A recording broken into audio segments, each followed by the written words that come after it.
Everyone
else what comes in.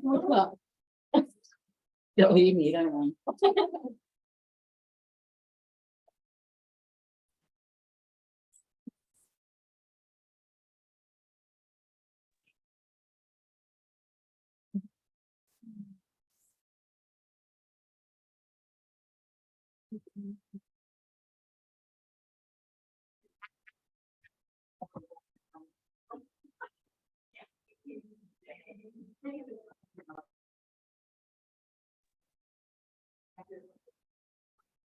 Hi gang, how are we? 8:30 on the knocker. It feels so funny having the guys in port just sitting behind me and then I'm sitting here. God's just arrived, so I'm going to shimmy over and let God start. Hello. Hello, peoples. How are we? Good, DJ. Beautiful. Beautiful. Hey, what are we going to go through today, Kyles? I'm going to talk a little bit about some recalibration of the market. Really keen to see from comments where everyone's kind of, where their wins are, any challenges, any blockages, anything that I can help with. Just put in some context, some tools that everyone can use practically with buyers and vendors in lounge rooms at the moment to try and help them get deals done. Yeah, cool. So I think someone talked about the gap between a vendor and a buyer. So not really market driven. It's been there forever, yeah. Yeah, things don't change. So, and I think that's what we forget, whether market's good or bad, it's how that we relay that information on. So what are some of your tips when you get an offer? I think, guys, it's more around making sure you've got the market knowledge so you can bring it into a conversation to solve people's problems, and always putting ourselves back into the customer's shoes. So I think, like, when you have a look, I was looking at Port Macquarie and Yamba last night, and, you know, 10-year average, it's up 120, 130%. On the last 5 years, we're 50. Last 3 years is 51%. So it's really only been that recalibration in the last 12 months.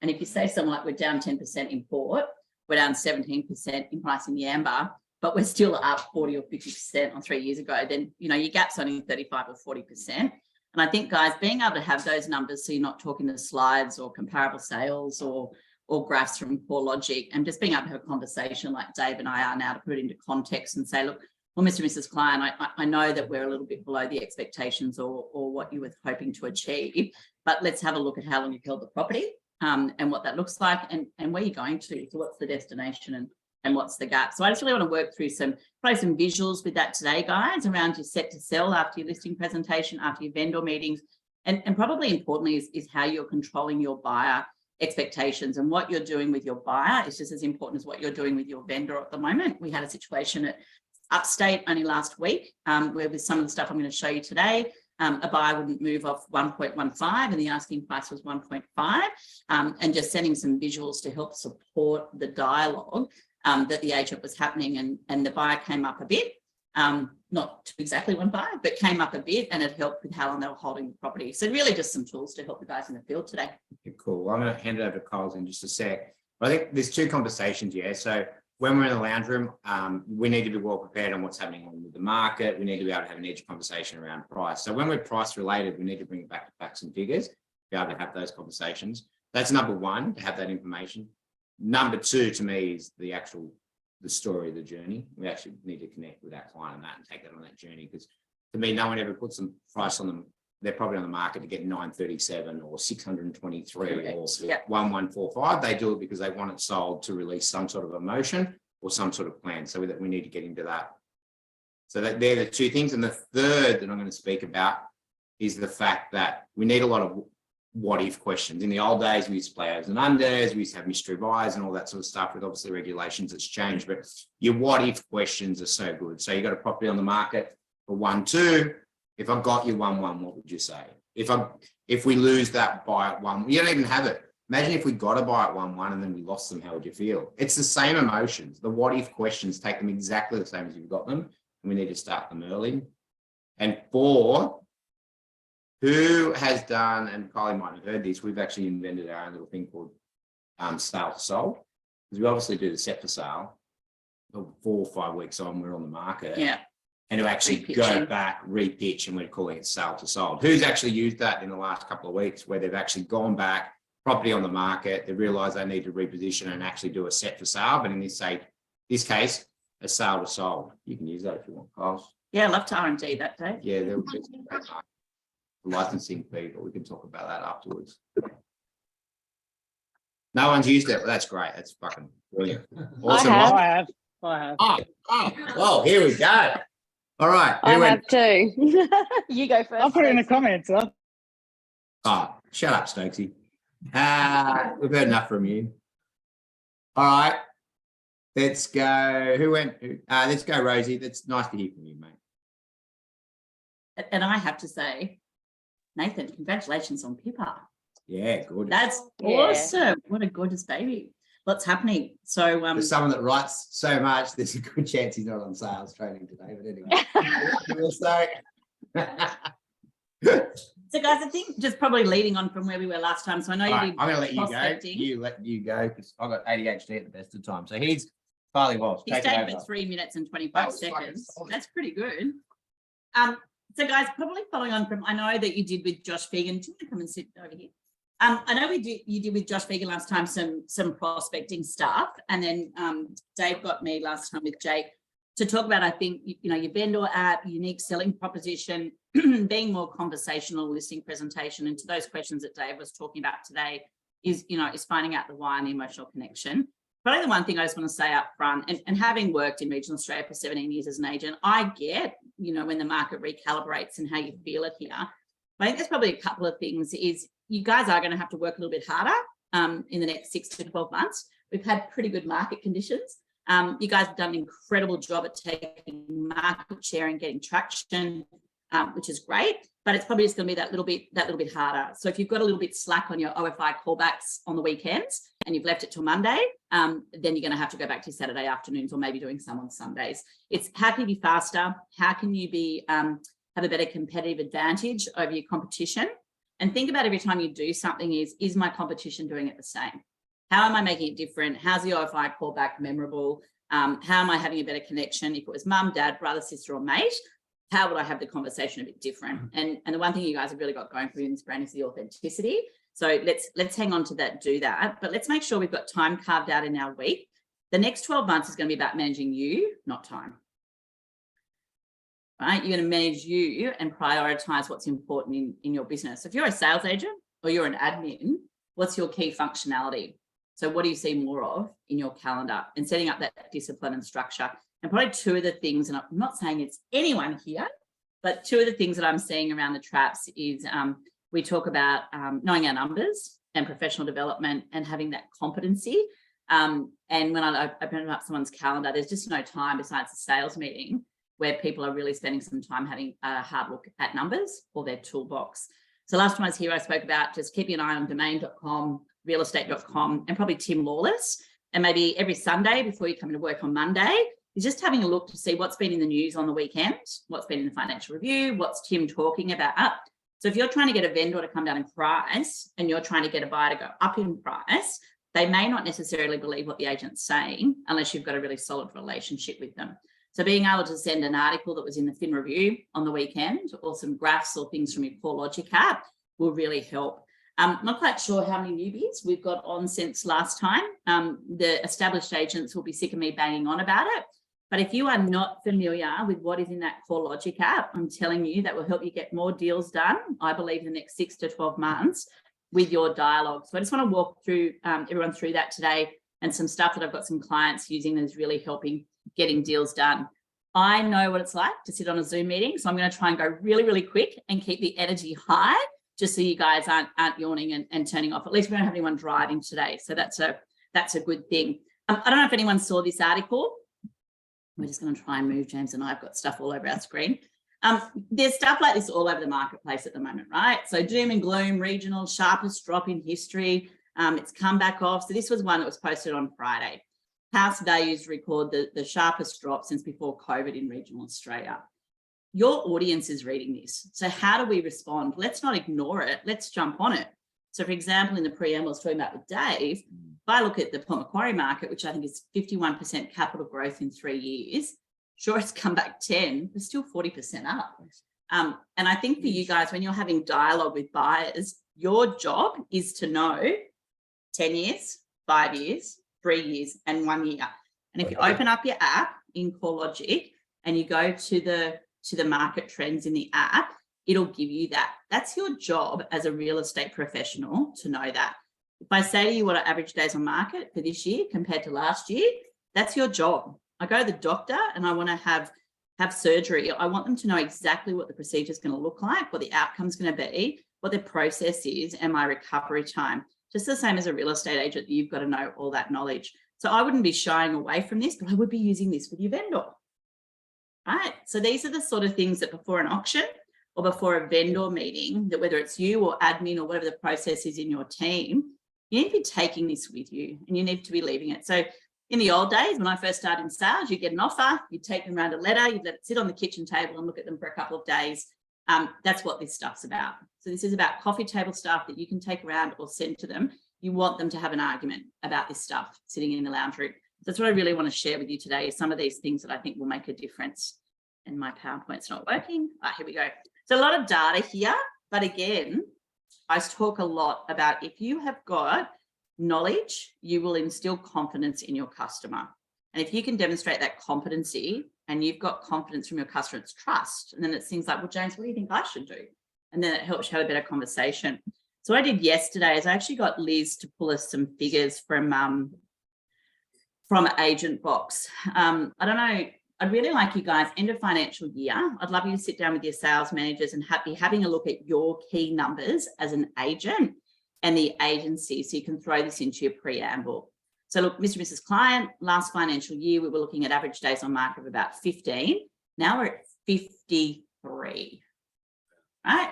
That's some pretty friggin' important dialogue to be having to control the expectation of your customer. The one key thing that I really noticed that I thought was brilliant, because I am an auction agent by heart, is the average days on market last financial year for auctions was 23. This year it's 26. So if you look at private treaty and how that's blown out, an auction really hasn't changed that much. And I don't want to make today's session around an auction training, but we would like to do that later. And, you know, when people say to me, auctions don't work in a regional area, I had a business in Tamworth for 17 years and auctions absolutely saved us in a changing market because of cash flow and control and all those things. But anyway, as I said, I'm not getting into that today. But my point of this slide is to be talking to average days on market, controlling expectations from the start, looking at our clearance rate as well. So we can see obviously that I don't think we're having hard enough conversations with our vendors at the moment, because list to sell last year was 87%, the last 12 months it's 75. So, you know, there's a bit of a gap there with maybe we're not having the conversation quick enough. And I also think too, look, for some of us that haven't been in the industry, you know, for probably more than 7 or 8 years, we may never have had to have those conversations. So the importance of having your vendor meetings face-to-face where you can, and if they're not local, do this, like sit on a Zoom, or you want to see the reaction when the partners are sitting together and, you know, there's a little bit of argy-bargy or body language, or just see what their situation is. And if you look at auction clearance rates, I mean, that's a really interesting graph. This is all out of the app, guys. A few of us went to dinner last night and I literally just pulled this stuff out of the app last night. It's just such powerful information when you're on the run with a client to be able to screen capture them and send them afterwards.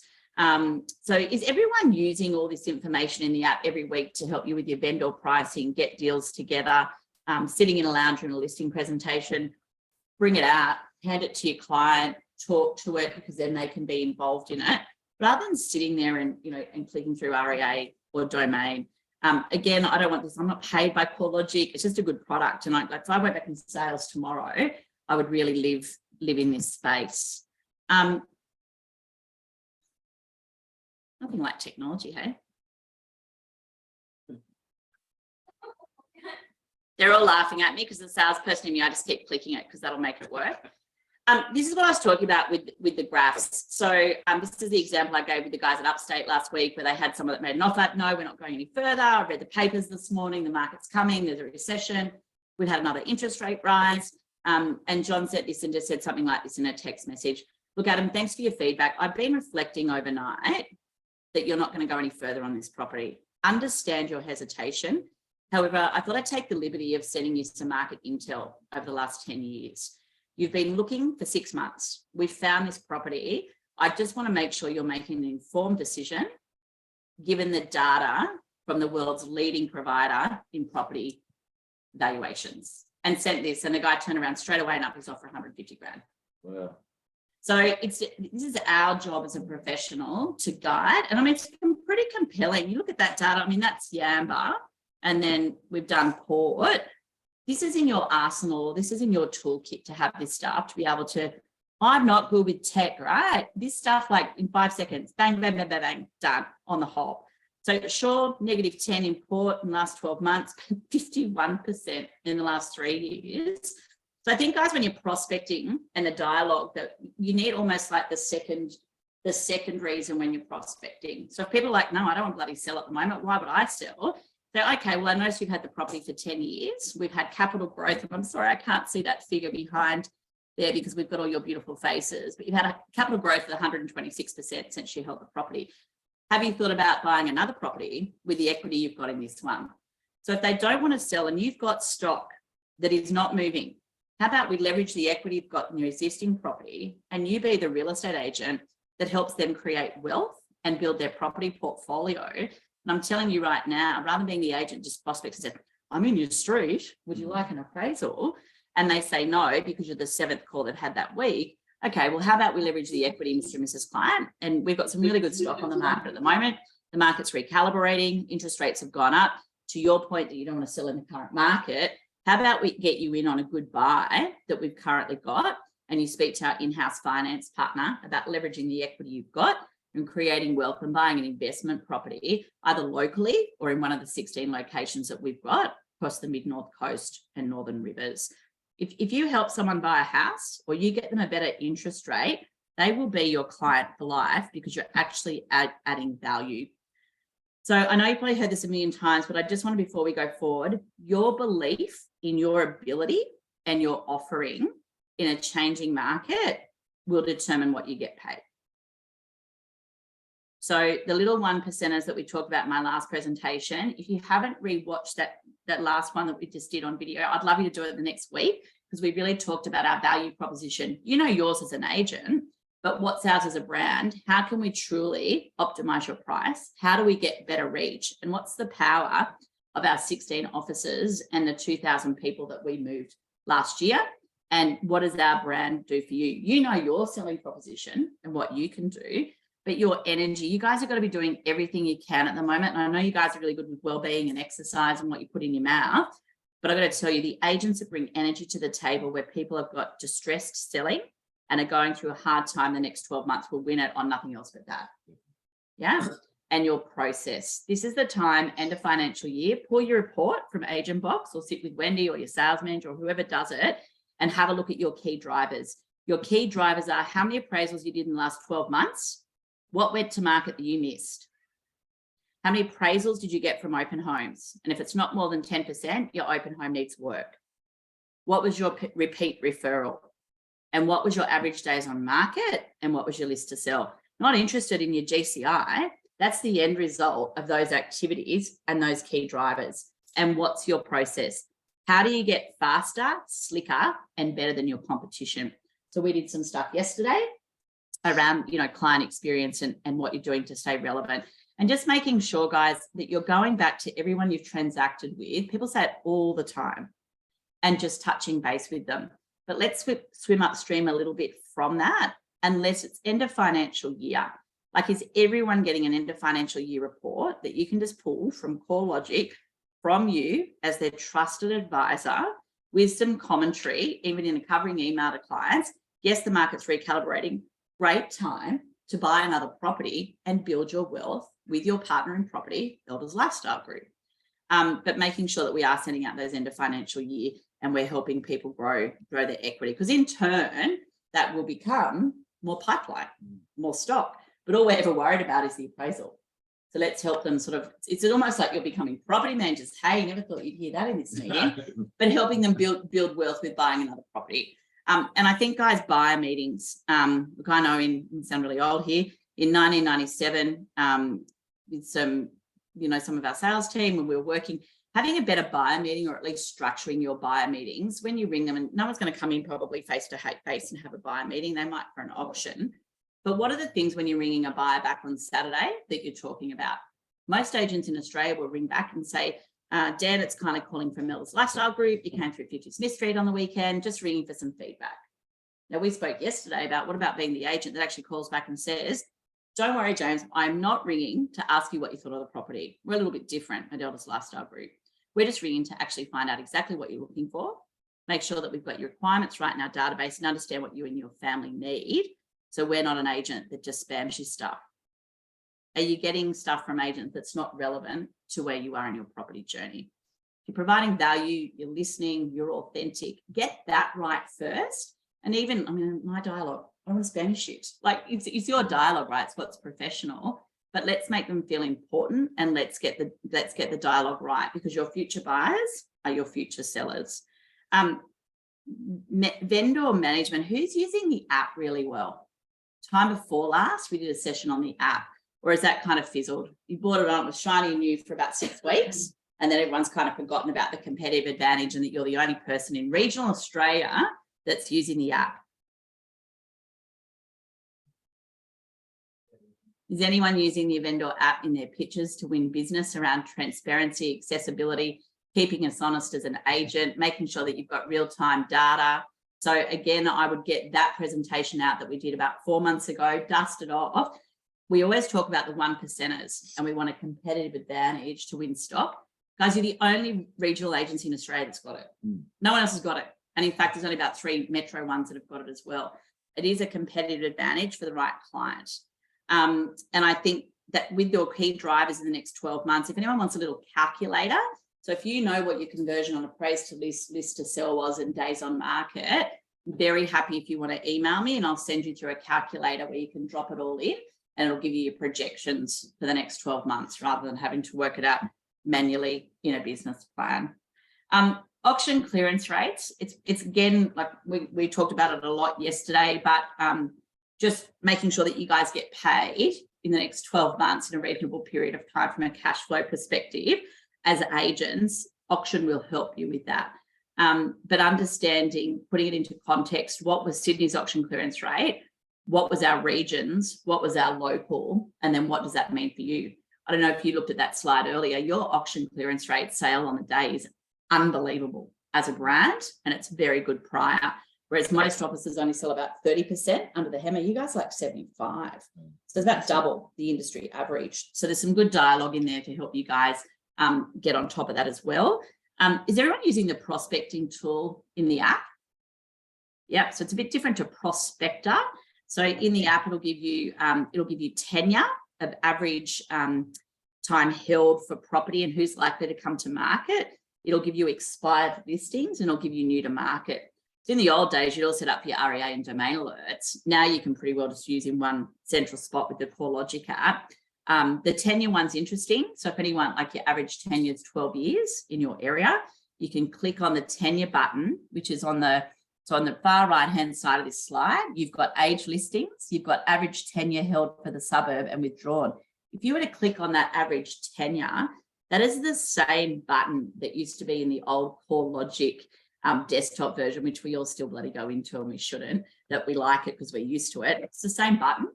That's the same one that'll dish you up the average time. So if everyone that's likely to sell the next 12 months, because the average tenure is 12 years, it'll give you a list of who to call from a prospecting point of view. So it's a really good thing to look at. I think it's a good time to have a look at your set to sell meetings, and it's a good time to look at your listing presentation agenda. So every agenda that everyone's got a listing presentation, if you're a seasoned agent, you've got 80% conversion, then please just keep doing what you're doing. But if you're not at 80% and you're at 30 or 40% on your appraised to list, just in the first 10 minutes is conversation. James, how are you feeling? The other agents that have been through, and just have a conversation with them. And start asking in your closing techniques, if you can't get a yes to move forward on the agency agreement, back yourself, blow a set of kahunas and say, James, can I just ask, we seem to have agreement on everything. You want to think about it. I respect that. How do I compare? Yeah, you're pretty good. You're up there. You're a sort of big consideration for us.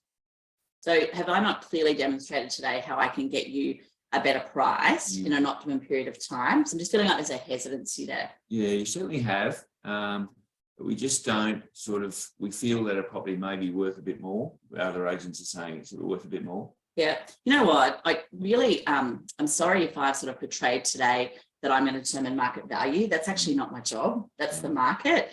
From the marketing that I've showed you today and the pricing strategy and our process, my job's just to negotiate, get the best marketing that you can have to get greater reach to create competition. I won't actually determine the market price. You and I think the market's great. I share your enthusiasm for the property, but at the end of the day, a willing buyer is going to decide the price, and my job is to bridge the gap. Yes. So the negotiation ability that I've got and that we've spoken about in the training that we do in the office will be the thing that gets us to the end result. Ultimately, you tell me whether you keep it or you sell it.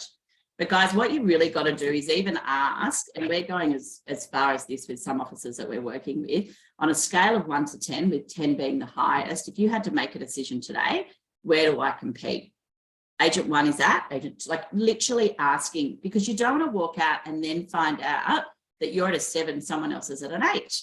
Can I ask why? What have I not been clear about? Can we go back? I firmly believe in my ability to get you a good result. So we're not doing a listing presentation today, but what I'm saying, guys, is you really need to just have more conversation and don't leave wondering what you did well and what you didn't well. Ask them. The worst thing that's going to happen, and I think that's what we're fearful of as an agent, I'm going to get told I didn't compete. I'm going to get told that I didn't provide value. You're better off to find out in the lounge room so you can overcome the objection. And we all know that in the absence of value, the only thing you're going to compete on is fee. The only thing. So dusting out that template that some of you have used here for a long time, it's been around a while, questions to ask your agent before you appoint them. And in your appraisal call that you're doing is making sure that you're sending that to vendors and saying, James, look, I'm just going to send you through a guide, use it or don't use it, but we just find it's helpful to help you make an informed decision about which agent you should partner with. Some key questions to ask an agent before you appoint them, to just check in on their competency, their ability to negotiate and act in your best interests. They're your questions. So you know the answers, and then they're going to start interviewing your competitors on those questions and look like a bit of a clown. So that's in the digital pre-listing kit that's sent out prior. Yeah, or the calendar invite and agenda. These things are going to become very important, right? So this is like your stock list. So having a look every single week, how far above market I am. Do not wait until the end of first month, right? So I would encourage you all, and whatever your system is, this is just my old template, is putting in every week what your addresses are when you sit down with your sales managers or your teams, what's the vendor expectation, what's the market telling us and what the difference is. If someone is 10% over in the current market, they're not going to sell. It's as simple as that. This is almost like a traffic light system. If you would like this template, you're very welcome to have it. You have got to get this right from day one. And this comes back to the triangle that we spoke about last time with bare barrels, pricing, market commentary, and top of the food chain. And this is a really good thing for you guys as salespeople, because like it's great. We've actually got some people coming out and sitting in reception because we don't want to do Zoom, right? We're salespeople. So this will work well for you because it's color coded. You know, it's nothing like having a red sticking you in the face, 30% over. We're all on drugs, right? It's never going to happen. So at 33%, what needs to happen? We need to take the price out of the equation, and we need to create competition, and we need to get people to the property to judge it on merit and what it's got going for it, because they're not going to come at price. So I'd encourage you to really, every week, your stock list and making sure that the price is right. And I bang on about this all the time, but we often do not know what's going on in people's personal lives. So always thanking people for the appraisal opportunity and the listing presentation, looking them in the eye and truly saying, Adam, thanks so much for inviting us in today. We're incredibly grateful. We know it's not an easy decision to put your house on the market. And I just wanted you to know sincerely, we're grateful for the opportunity. Competency, I'm going to tell you now, it's going to trump everything. So if you've got a relationship with people, yay, they'll listen to you because they trust you. But if you don't have a relationship, guys, you've got to be competent in what you do. So knowing your numbers better than your competitor. If I said to you right now, what is the average days on market compared to last year? What's the median house price? How much stock is on the market? How many houses sold last year? Therefore, as a minimum, you should be able to just go bang. And if you don't know it, you've got to go and find that out, because that's your job as the local trusted real estate advisor. What's better at the moment? How will I get a better result? Off market, on market, auction, private treaty. That's a 15-minute conversation at least around the strategy and what's going to get them a better result.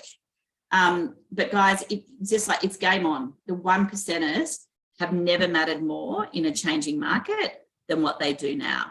I'm very mindful and respectful that you've been on for halfie. I know we've got 45 minutes, but I also know the attention span of salespeople. Just a little bit of a shake the cage today. You've got to have at least half an hour in your calendar during the week to make sure you're getting up to speed on your market intel. spend a little bit more time working out with your buyer that you're going to have a conversation like a listing presentation. So how many properties have you seen? What have you been through? You've been looking for 3 months, you've been looking for a month. Stock to market's still the lowest it's been in 40 years. Right? We've got to have that conversation with the buyer when they say, I'm not going any further. We've had the 13th interest rate rise. Is it right? 13, I think. 30th consecutive. Look, I appreciate your feedback, Nathan, but stock to market still at a 40% low. We've got strong inquiry. Properties are still moving. Average days on market is still sitting under 2 months. If you want this property, capital growth has demonstrated that Port Macquarie's increased 123% in 10 years. I can't believe you're going to miss it for 15 grand. How long are you planning on holding the property for, Nathan?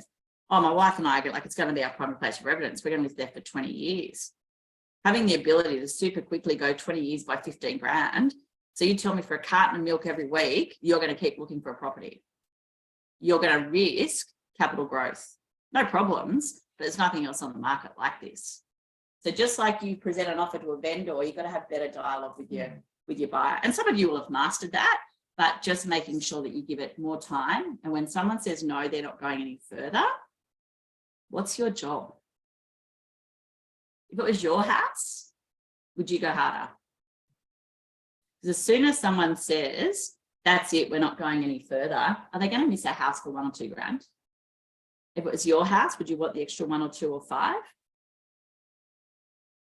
So can I just ask, Dave, if I go and sit down with my vendor and they say that they would take another 5, am I to come back to you or do I just leave it alone? Oh, well, if it's only another 5, I'm telling you, every single time someone buys a house and you say to them, would you have paid another grand, 2 grand or 5 grand? 90% of the time they will say, yes. Yeah, but we never asked.